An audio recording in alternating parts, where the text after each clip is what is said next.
Buenas noches, estimados televidentes. Hoy vamos a ver en el tema de geopolítica uno de los principales adversarios con los que Estados Unidos se enfrenta en el mundo de hoy. En este caso vamos a hablar de Irán, en momentos en que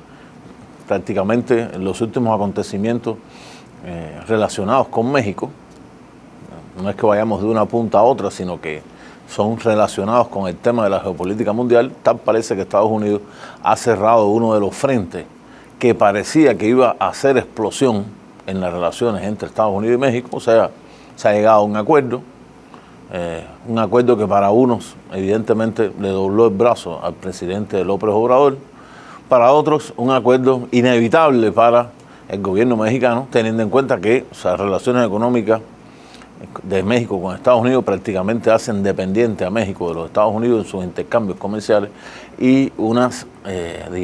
aranceles del 5 hasta un 25% realmente hubiesen puesto en una situación catastrófica al gobierno mexicano en momentos en que intenta implementar diferentes planes de gobierno que, según ha dicho en boca de su propio presidente López Obrador, tienen la mira puesta en el desarrollo social de la economía social mexicano y también el desarrollo económico. Lo cierto es que se cierra este frente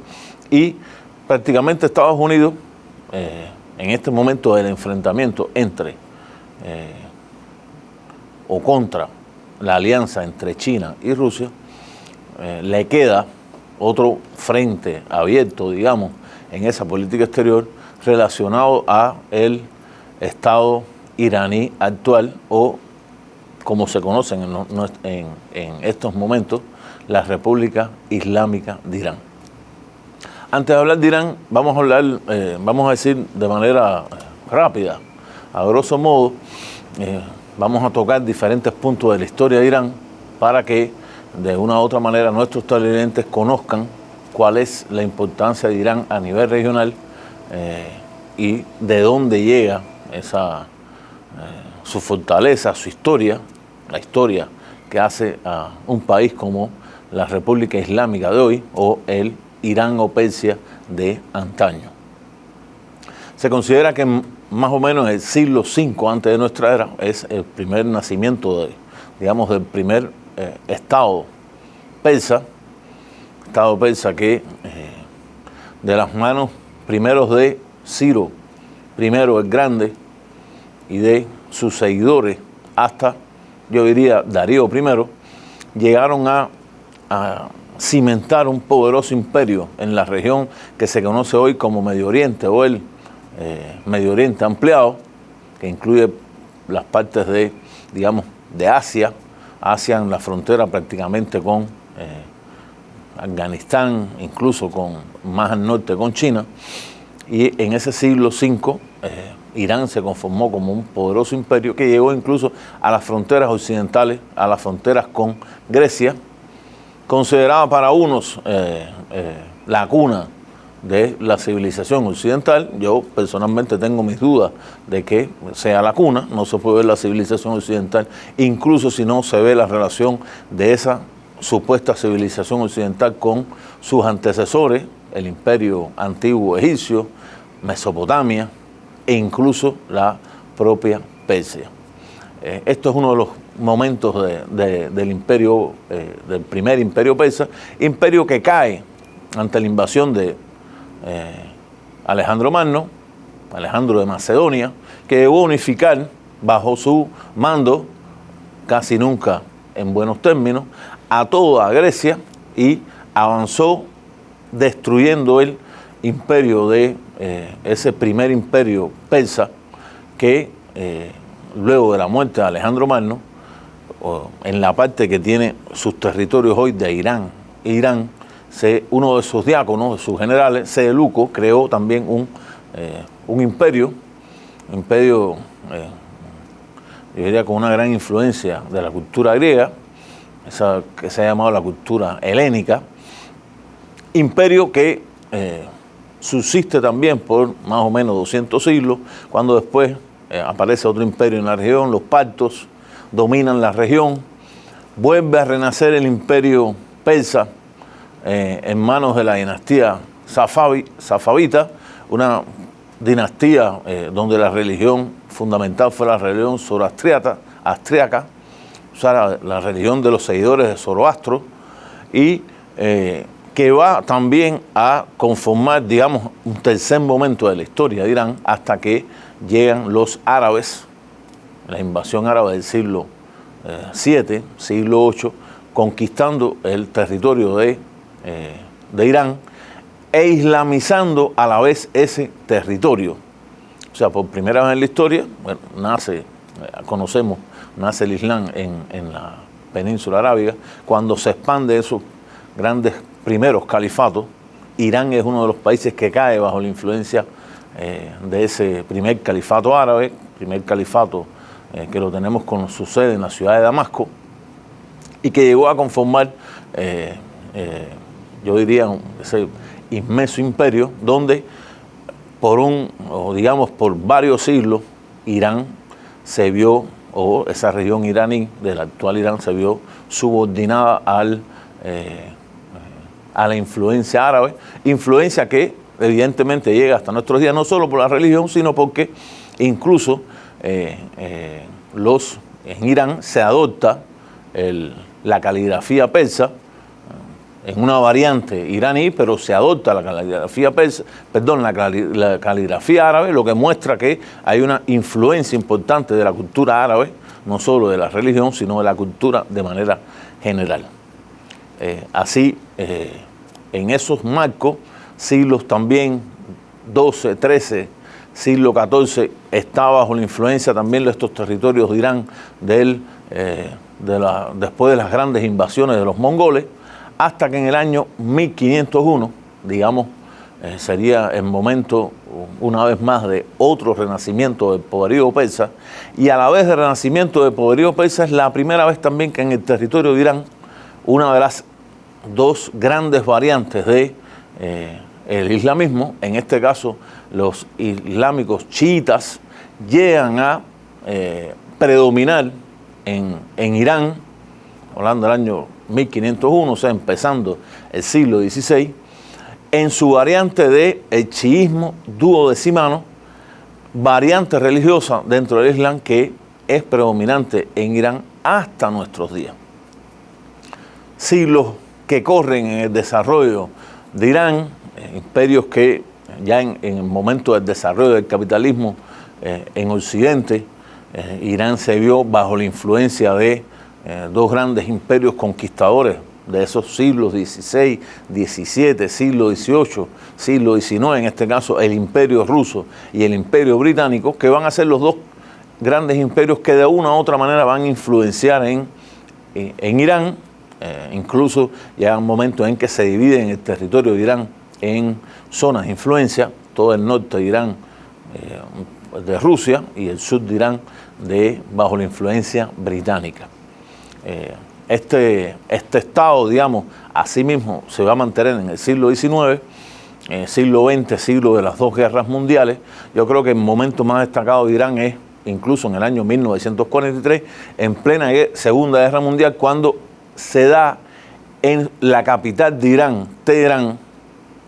que estaba bajo la supervisión británica, el norte estaba bajo la supervisión de la Unión Soviética, heredera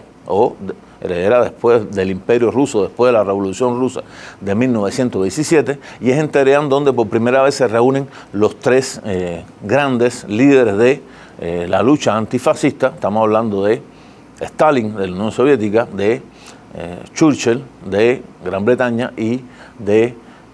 Roosevelt, presidente de los Estados Unidos. Se reúnen en Teherán. Y yo creería que es un momento en que de una u otra manera en la palestra internacional vuelve a aparecer el nombre de Irán.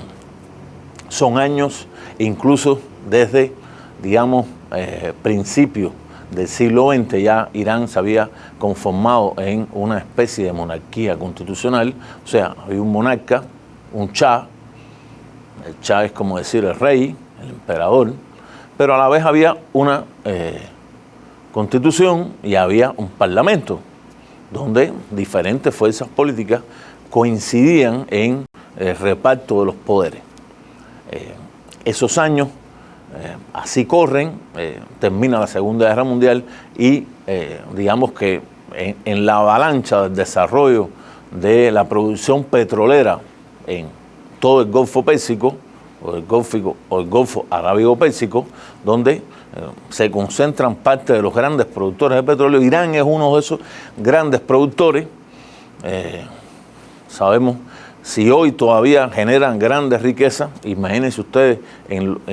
los años 50, 60, la cantidad de riqueza que generaba en la producción de petróleo que va a estar en manos, en el caso de Irán, de las compañías británicas, la British Gulf Company, que va a dominar la producción de petróleo y que va a traer consigo que en el año 1956, el entonces primer ministro de Irán, Mossadegh, miembro relacionado con la realeza, en ese momento la realeza de los Pahlavi, o sea, una rama dinástica dentro de Irán, va a confrontar a los poderes tanto británicos como el naciente poderío de los Estados Unidos, elemento que vamos a ver a partir de la segunda parte del programa.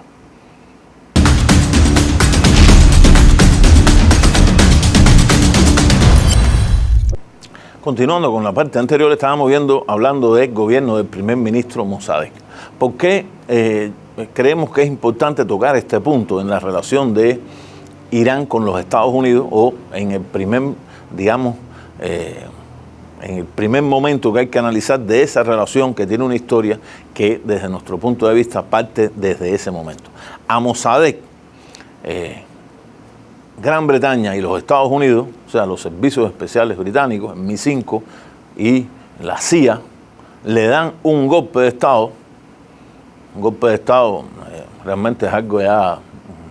digamos, que se conoce en la bibliografía mundial, la operación Ayak. Por esa operación, los servicios especiales anglo-estadounidenses le dan un golpe a Mossadegh y le dan el poder prácticamente unipersonal a el Shah Reza Pahlavi. Reza Pahlavi se convierte desde ese momento, digamos, en el eslabón fundamental del poderío estadounidense en la región. Si nos ubicamos en la fecha, 1956, estamos hablando entonces, desde el punto de vista económico, estamos viendo la gran producción de petróleo de esa región que está abasteciendo al mundo occidental, que está abasteciendo a los Estados Unidos. Y por otra parte, hay que tener en cuenta que desde 1948 había nacido el Estado de Israel y se había conformado una amplísima coalición, digamos, anti-israelita de la mayoría de los países árabes, que de una u otra manera Estados Unidos debía hacerle un contrapeso, o sea, debía tener un actor regional que le hiciera el contrapeso a esa coalición anti-Israel que se había conformado después del nacimiento del Estado de Israel, y Estados Unidos vio en Irán, digamos, el socio político y económico especialmente ubicado por su población, por su territorio, para hacer la oposición a todos los países que se habían coaligado en contra de Israel, especialmente estamos hablando de Egipto, Siria y Jordania, apoyado por las monarquías del Golfo, apoyado incluso por Arabia Saudita en ese momento de la historia. Y Irán, Estados Unidos empieza esa relación cada vez más estrecha, arma al ejército iraní, poderoso ejército que prácticamente está en la retaguardia de la oposición militar a Israel. Esa oposición se sumaba también Irak, muy relacionado con Siria. Las tropas iraquíes incluso participaron en esos enfrentamientos aliados a las tropas sirias en contra de Israel. Pongamos por ejemplo el año 1973, en la guerra de Yom Kippur, cuando las tropas sirias son derrotadas en la altura de Golán y el ejército israelí avanzaba hacia Golán. Son fuerzas iraquíes y de otros aliados los que lanzan el contraataque que detienen a las tropas israelitas prácticamente a unos 10 kilómetros de Damasco, la capital de Siria. Por lo tanto, Irak estaba participando. Irak tiene fronteras con Irán, o sea, sabía hasta qué límite tenía que incluso mandar tropas a la frontera, porque las tropas iraníes estaban concentradas en la frontera, digamos, del este de Irak, como contrapeso, como oposición de un régimen que se había pro-occidentalizado, o que se había occidentalizado incluso desde el punto de vista de la cultura, y que había llevado a un gran encontronazo y enfrentamiento a la vez con los poderes religiosos en en Irán. O sea, hay un clero chiitas duodecimanos. Sería un poco engorroso dar una explicación religiosa de este punto de vista. Digamos que los chiitas dentro del Islam son la minoría, la mayoría son los sunitas, pero en Irán esos chiitas son la mayoría, igual que son mayoría en Irak y son la minoría mayor en el Líbano, los únicos 3 países del mundo donde podemos decir que la influencia de los musulmanes chiitas sea mayoritaria. Este proceso de occidentalización siempre fue visto más por el clero chiita, por los imanes, que en la figura de el Ayatollah Khomeini, líder de ese clero chiita, va a participar en la conformación de un importante, digamos, de fuerza revolucionaria, habría que decir, en contra del poder unipersonal, monárquico, una monarquía prácticamente absoluta que estaba en manos de Shah Reza Pahlavi, y que finalmente van a, digamos, a dar al traste con esa monarquía y el aplastamiento de esa monarquía con la revolución de 1979, para uno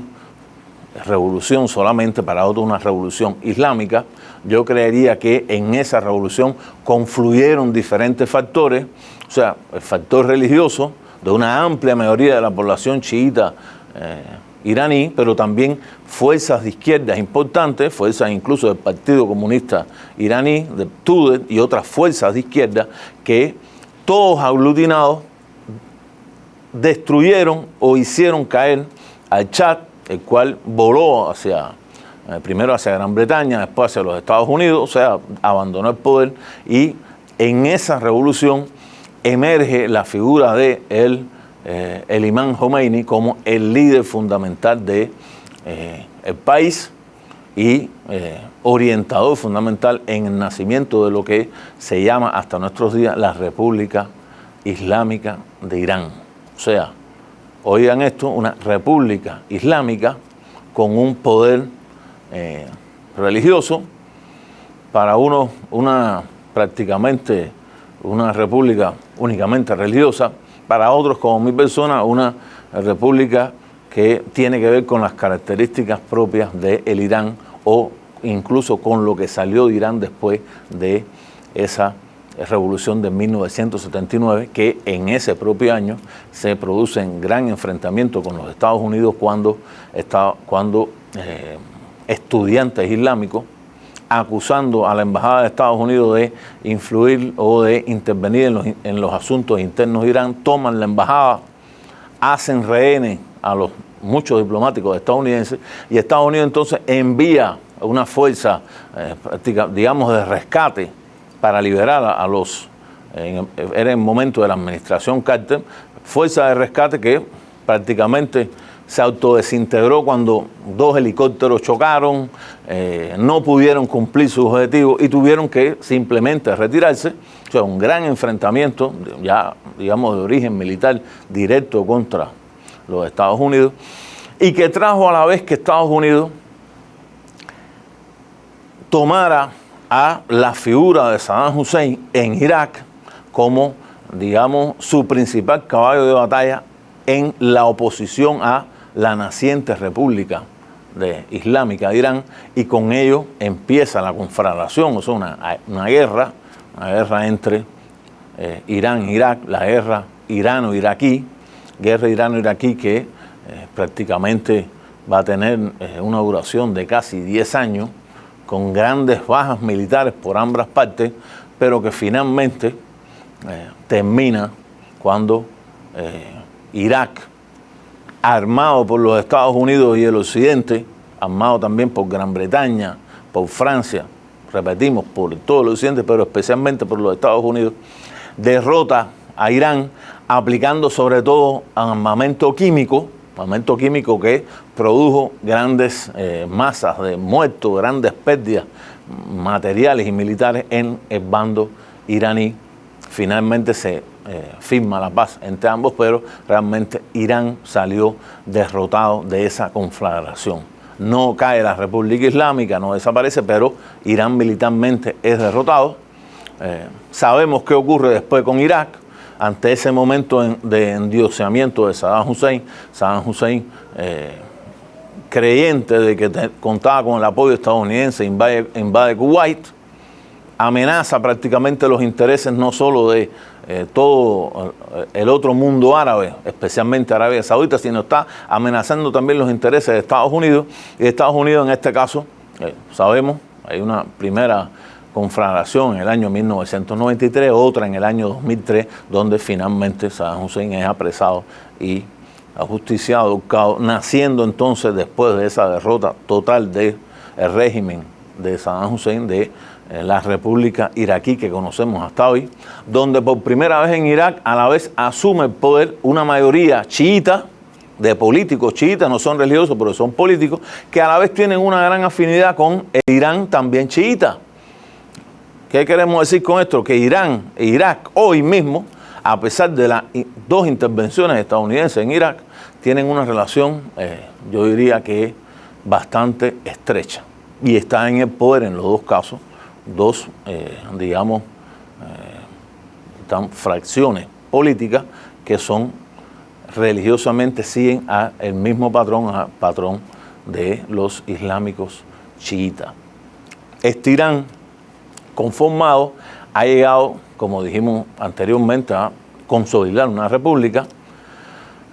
con características propias de haber emergido de eso que se ha llamado una revolución islámica, porque el líder supremo de Irán sigue siendo, o es realmente, el principal líder religioso chiita iraní, en este caso Khomeini, seguidor o después de la muerte de Khomeini es el líder supremo. Hay un consejo también que está abajo de él, formado por personas doctas en el tema de la ley islámica chiita, que por debajo entonces incluso supervisan la elección del presidente de Irán. O sea, el presidente de Irán tiene que tener, digamos, el visto bueno de ese consejo y del líder supremo, y abajo del presidente hay una cámara, una poder legislativo unicameral, poder también, digamos, judicial designado por el líder supremo, pero que de una u otra manera hacen que el gobierno, si el poder ejecutivo está en el líder supremo, el gobierno como tal está en ese presidente de Irán. Han habido varios presidentes iraníes hasta nuestros días, y yo creería que también es importante que tengamos en cuenta que de esos diferentes presidentes han emergido en un caso religiosos iraníes y en otro caso más vinculados a lo que se ha llamado la guardia de la revolución, los guardianes de la revolución, una especie de ejército paralelo al propio ejército de Irán, que también tiene un gran poder en Irán y que han llegado a una confrontación con los Estados Unidos, elemento que continuaremos en el próximo programa. Muchas gracias y buenas noches.